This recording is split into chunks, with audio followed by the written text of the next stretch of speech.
If you woke up this morning feeling drained, a little scattered, or just emotionally off, you're not alone. But what if I told you that some of the habits you follow every single day might quietly be working against your mental health, without you even realizing it? Let me ask you something honest, just between us. Have you ever had one of those days where nothing is exactly wrong, but nothing feels right either? You're getting through the day, going through the motions. You're working, you're eating, you're sleeping, but emotionally, you feel flat, unmotivated, maybe even anxious, and for no clear reason. And somewhere deep inside, you catch yourself wondering, is this just how life is now? Here's the truth. It's not just stress. It's not just aging. And no, it's not something you just have to accept or learn to live with. What's really happening might be something far more subtle and far more fixable. Because a few small, sneaky habits in your daily routine could be draining your energy, dulling your focus, and chipping away at your emotional strength. The tricky part, most of us don't even notice we're doing it. So today, let's talk. We're going to uncover 4 common, but powerful, daily mistakes that can quietly damage your mental health over time.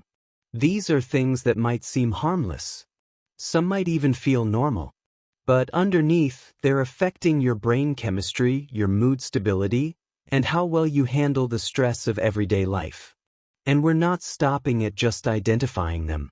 We're going to talk about how to flip those habits into simple changes that rebuild emotional strength, sharpen your clarity, and help you reconnect with yourself. So let's start with one of the biggest ones. One that's so common, you might be doing it before you even get out of bed. Let's talk about waking up and immediately reaching for your phone. I know. For a lot of us, it's automatic. The alarm goes off, and before your feet even touch the floor, your hand's already on that screen. You glance at texts. You scan the news. Maybe you hop on social just to check in. But here's the part most people don't realize, that moment. It's actually the start of an emotional hijack. The instant your eyes lock onto that glowing screen, your brain is flooded with outside stimuli. There's headlines, posts, messages, emails. Your nervous system, which hasn't even fully woken up yet, is suddenly on high alert. And instead of starting the day grounded in your pace, your own thoughts, your own calm, you're starting it in reaction mode. And that, over time, it wears you down. You might see something upsetting, or compare your life to someone else's perfect-looking post, or just feel overwhelmed by the mental to-do list that starts spinning before you've had your first sip of water. This early spike of stress teaches your brain one thing, that mornings equal pressure, and day after day, year after year, that rewires how your brain starts every day. Not with peace, but with stimulation, anxiety, overload. Even your dopamine, that beautiful feel-good chemical that drives motivation and joy, starts getting thrown off. So instead of waking up feeling rested and clear, you're waking up into a storm. And that storm follows you, quietly, all day. But here's the shift. You don't have to go full monk mode. You just need a moment. When you wake up tomorrow, try this. Give yourself 20 to 30 minutes without a screen. Use it to stretch, to sip water, to sit in silence, or just look out the window and breathe. Even 2 quiet minutes, gives your brain time to remember. I'm safe. I'm here. I'm allowed to ease in. That tiny change can reset your entire nervous system. And it gives your mind a fighting chance to lead the day, instead of being led by it. Now let's talk about another habit that might be messing with your emotions more than you know. One that seems totally unrelated to mental health, but is actually deeply tied to it. Skipping meals. Or eating irregularly. I get it. You're busy. You might be trying to lose a little weight. Or maybe food just slips your mind some days. But here's the thing, your brain. It runs on fuel. And that fuel is food. when you go too long without eating, when you skip breakfast or rely on sugary snacks that spike and crash your blood sugar. You're not just getting tired, you're triggering your stress system, and suddenly you're snapping at your partner, or forgetting your train of thought mid-conversation, or feeling anxious and low for no clear reason. Have you ever been hungry, stuck in traffic, and everything starts to feel 10 times more annoying? That's not just hunger. That's your brain begging for support. Every crash in blood sugar tells your body, we're in danger. And when that becomes a pattern, it messes with your cortisol, your sleep, your hormones, and all of that affects your mood. But again, this is fixable. Start with something simple in the morning, a little protein, a little healthy fat. It doesn't have to be fancy. A boiled egg, a handful of nuts, a smoothie with some protein powder. Then try to keep a gentle rhythm throughout the day. Nothing extreme. Just don't go hours and hours without a little nourishment. That's not just good for your energy, it's a form of emotional care. Because steady blood sugar equals a steady mind. So when we talk about mental health, it's not just therapy. It's not just meditation apps. It's your daily biology. It's what you feed your brain. It's how you start your day. And how you keep your system stable, calm, and supported. These two habits, what you do in the first hour of your day, and how you nourish yourself, they matter. And while they might seem small, they build. Single. That's the power of habit.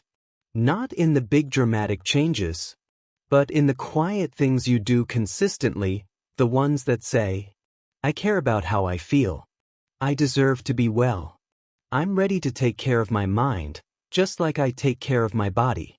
Now that we've explored how the way you start your day and the way you fuel your body can shape your emotional well-being, let's talk about something just as powerful. Something that's harder to see, but just as real. And this one. It's not about what you do. It's about something you might not be doing enough of. I'm talking about genuine human connection. The kind that fills your heart. That makes you feel seen. Understood. In today's world, we're more connected than ever. A quick text. A heart emoji. A comment on a friend's photo. And on the surface, that looks like connection. But underneath, it often leaves us feeling more alone. Because here's the truth. We're talking more, but we're feeling each other less. And that surface-level interaction. It's not enough. Not for your nervous system. Not for your soul. Loneliness isn't just sadness. It's a biological stress response.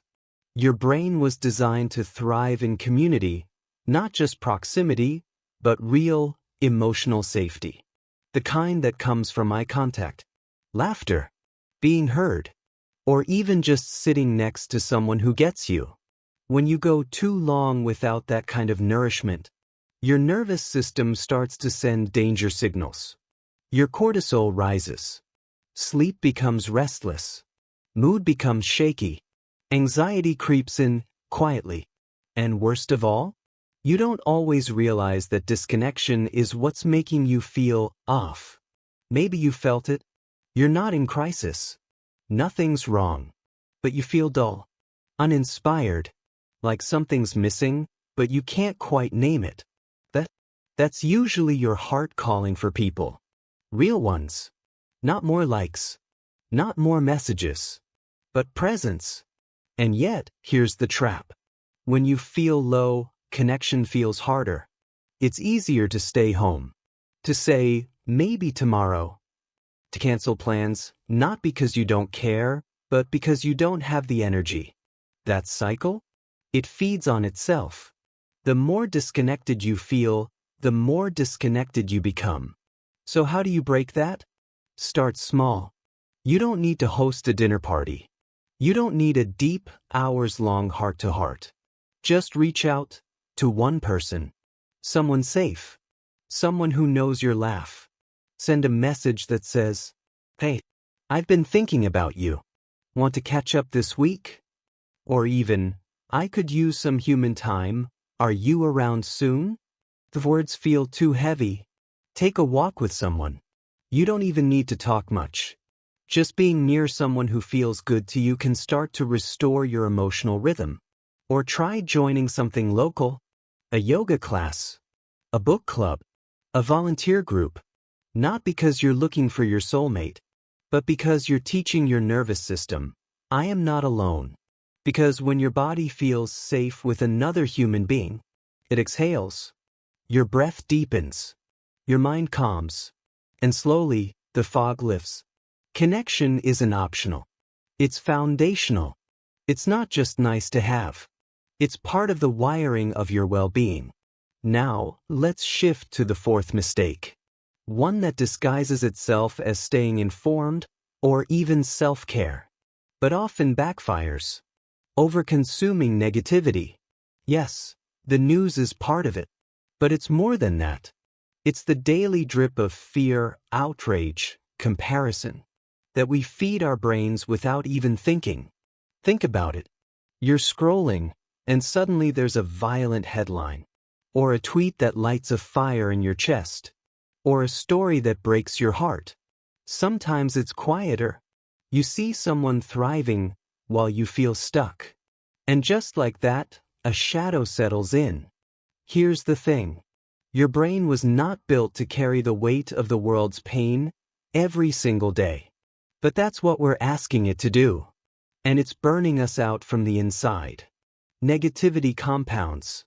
Even if you tell yourself, I'm just staying in the loop. Or, it's just social media, I'm fine.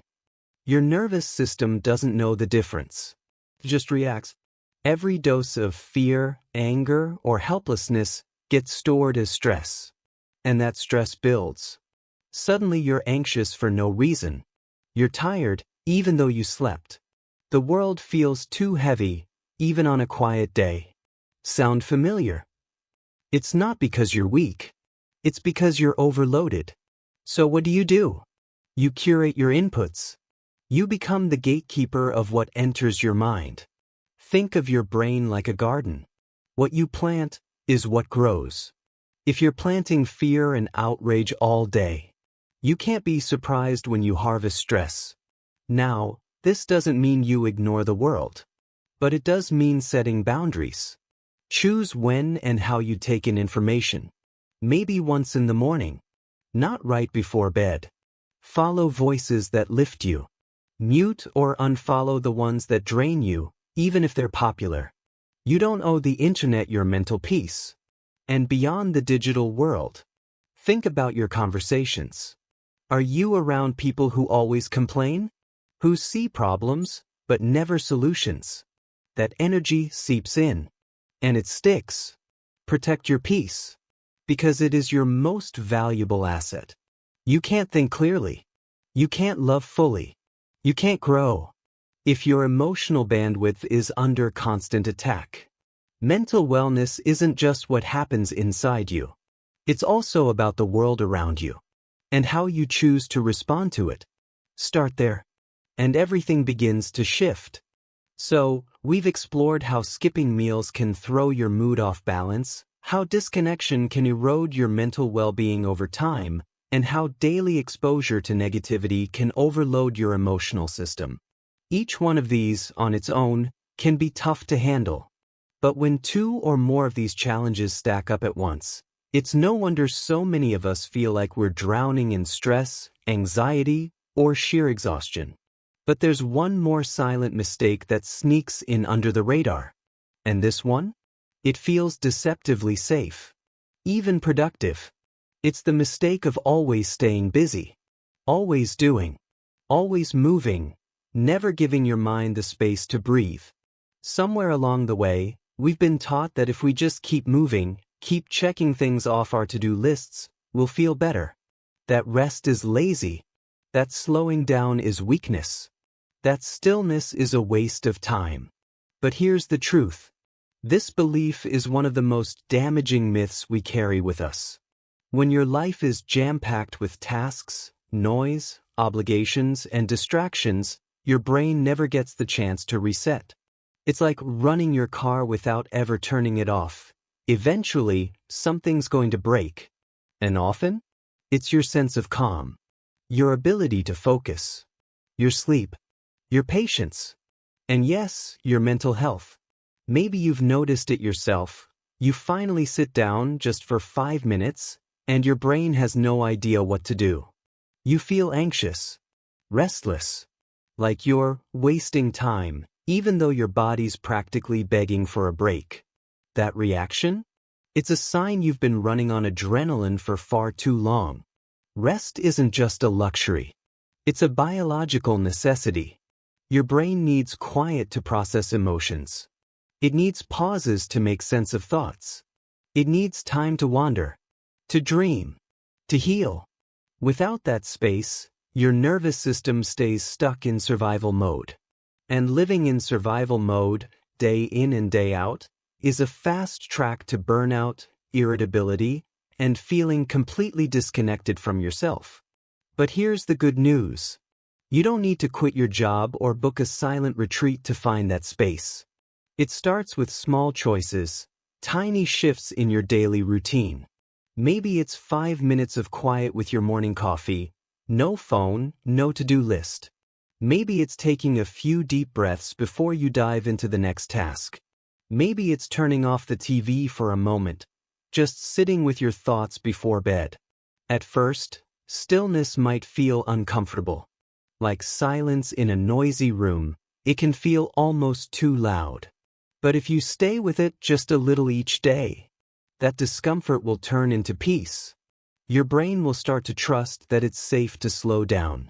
And in that stillness, your true self begins to resurface. This isn't about escaping life. It's about finally being present in it. And here's something important to remember. None of these mistakes mean you're doing something wrong. They're simply signs, gentle nudges from your body and mind, trying to get your attention. And now that you're aware of them, you've got something so many people are still searching for, the power to choose differently. You don't need to fix everything overnight. This isn't about perfection. It's about progress. Small shifts, practiced consistently, can have a huge impact over time. It's drinking that glass of water before your morning coffee. It's putting your phone down for 10 minutes and stepping outside to feel the sun on your skin. It's texting a friend when you'd rather stay isolated. It's choosing rest, even when the dishes are still in the sink. These moments may not look like much, but they're everything. They're how healing begins. So, as you move forward from this video, I want you to think about one small change you can start making today. Just one. Pick the one that feels most doable, most needed, and start there. Because your mind is always listening to how you treat yourself. Every time you choose to nourish it, protect it, and slow down for it, you're telling yourself, I matter. I'm worth showing up for. And you do. You truly do. Mental health isn't something you either have or don't. It's something you build, like strength. And the tools you need? They're already within you. They just need space, support, and intention. If anything in this video resonated with you, even just a little, I'd love to hear from you. Drop a comment below and share your thoughts or your own experience. What habits have you struggled with? What changes are you thinking about making? You never know who might read your words and feel a little less alone because of it. And if you found this video helpful, go ahead and give it a like. It helps more than you know. And if you want more honest, practical, and heart-centered advice to support your mental and physical wellness, make sure to subscribe. We've got so much more to talk about, and I'd love for you to be part of this journey. Because at the end of the day, taking care of your mental health doesn't have to be complicated. It just has to be intentional. One breath, one choice, one habit at a time. Here's to living with more calm, more clarity, and more connection, starting right now. You've got this.